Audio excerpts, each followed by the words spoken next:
Okay, quick before you hop in, the way to access this DLC is obviously what I just said. It is DLC. It is not free.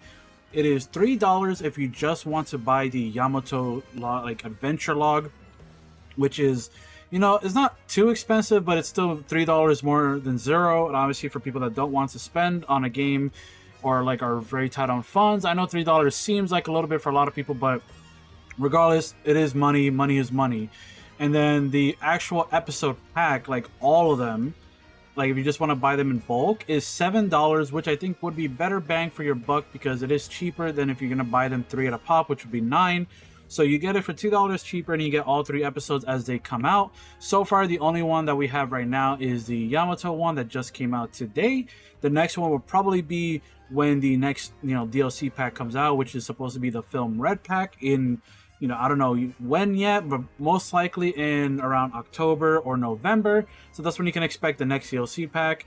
So yeah, already the Yamato DLC is out, and my first impressions are it was pretty good. I went into it in the last episode of the 4 videos that I made, basically covering the entire DLC, where I played each stage. And honestly, the last stage was actually pretty tough because at a certain point you have to capture 4 or 5 territories within 3 minutes, so you are afraid of timeout. But then also they also try to throw like side missions at you while you're doing that, and I do think that that's why the soul map is included, because they want you to probably destroy that stage with a character that's probably souped up, right? It's probably possible to do that stuff. And obviously if you equip specific skills that are enhanced through the soul map or just in general.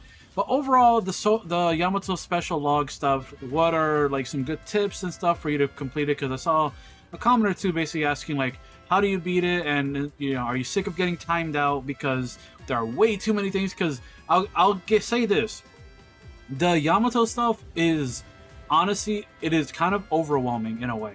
And what I mean by that is that you jump in, you kind of just start to, all right, you follow Yamato around or whatever. And if you pick Yamato, you don't have to follow Yamato around.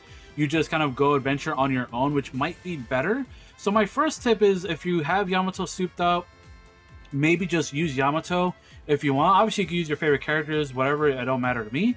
But Yamato, has to basically follow you around if you pick someone else. But if you're Yamato himself, just go through, throughout the map and adventure on your own, and the things will pop up for you, rather than, I believe you have to wait for the most part, because Yamato does, stay rather close to you. But for the most part, you have to wait for Yamato to say something like, oh, wow, there's someone here. To like give you an indicator about where the side quests are at, because that's basically the consensus of this like DLC. So you have the main objectives, but the way to get a lot of like score, which the max is 15,000, is to basically do some side quests, fight some of the passionate enemies that pop up that drop souls. But the best bet is probably to just maybe equip Yamato or select Yamato and then keep it pushing.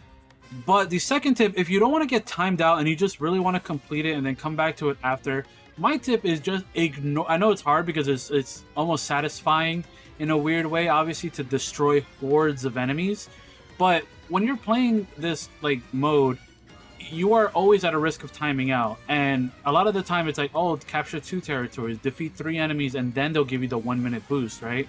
So every time you complete an objective, whether it's a side objective or a main objective, they give you a 1-minute boost.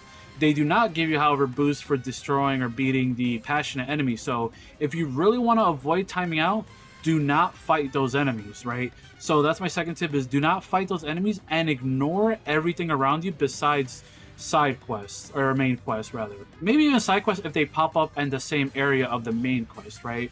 The next thing with these Yamato logs is that you do not unlock the next stage until you actually adventure completely. What do I mean by that? By the game's definition, adventuring basically means Yamato went throughout the entire island, searched everywhere or whatever, and basically said, okay, we're done here. And that's usually when you beat the final boss of the stage. For example, the first Wano stage, you fight Hybrid Kaido at the end. For the second stage, you fight a serious Big Mom. For the third stage, you fight Akainu. And for the fourth stage, you fight Blackbeard. So you fight those 4, and then you beat, each stage up to 4 stages, right? But even if you, let's say, take the exit, the little anchor, symbol, you take that exit and it says that you win, but it basically, it basically just doesn't confirm that you actually beat the stage. You know what I mean? It's not a full win. So that's something where you got to keep in mind, where I think that's better for players that are going to start grinding the souls and stuff like that.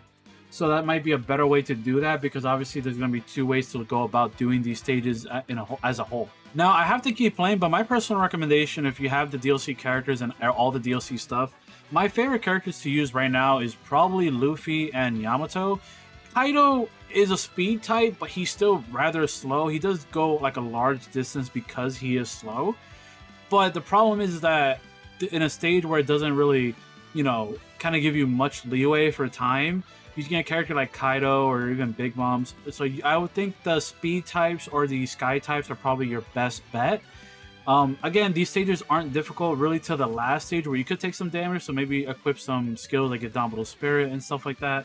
But overall, I would recommend probably Luffy, specifically Gear 5 Luffy. Now, Gear 5 Luffy was what basically got me the win on the last stage, which I'll probably show the gameplay here. That stage was pretty rough because I played with Yamato. It wasn't like tough because Yamato's really great. Probably, I want to say maybe even better than Luffy. But the problem is that just the actual maneuvering around, Luffy is just much better. And Gear 5 is so strong. It has so much like damage and range and all the special attacks. You get the lightning special attack so free and easy that it's almost a mistake if you just don't spam it every time you get it or can, right? So I personally, for me, I think Gear 5 Luffy might be the best in terms of trying to like get these stages done because of that reason alone. And if you didn't know, Gear 5 Luffy also has I want to say hidden mechanic, but they did say it in the like official post with the image. Gear 5 Luffy has a mechanic where if you keep your combo counter at the top left up, I don't know where it starts specifically, maybe at 1,000 or 2,000 or maybe 1,500. That's where I seen like kind of the ballpark at. Your transformation, like it doesn't deplete. So the more you fight, the more you keep your combo up, the longer you'll stay in Gear 5. And I was pretty much in Gear 5 for like, I want to say 80% of this like match. And I went into, base form, and then getting it back was rather easily. So like I said, I think Gear 5 might be the best way to do it. The only thing is like the actual transformation sequence is actually pretty, not long, but it takes like 3 to 5 seconds or something like that. But the actual transformation does do some damage. Like every heartbeat, and you see the Conqueror's Haki come out, does do damage. So that's another tip for you. So let me know how all of you are going on about with these, new Yamato special pack. If you got it, if you don't got it, do you want to get it? Are you disappointed there's no new actual maps?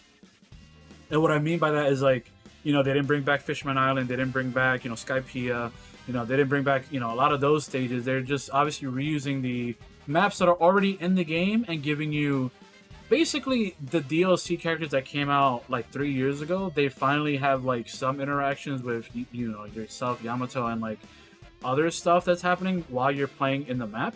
So I think that's pretty cool in a way, but let me know what characters you're using for these 4 DLC maps. For me, I personally use Luffy and Yamato. And then look out for the next video coming, which should be the grinding method, or just in general, like these stages are the best ways to grind and use souls for the soul map. So if you enjoyed this video and you found it a little helpful for trying to get through the actual stages, because I can't see the difficulty in it where like you just run out of time. Like I said, I think the best way is to just focus on the main objective, and if you can get a side objective done to help you just at least finish the stage while you're on your way to do the main stuff, I would say take a couple seconds and maybe just beat the enemy or whoever it is, and then just get that done, and then you'll be on your way. So with all that being said, hope you enjoyed. I'll see you all in the next one. Make sure you leave a like and subscribe. Peace out, everybody.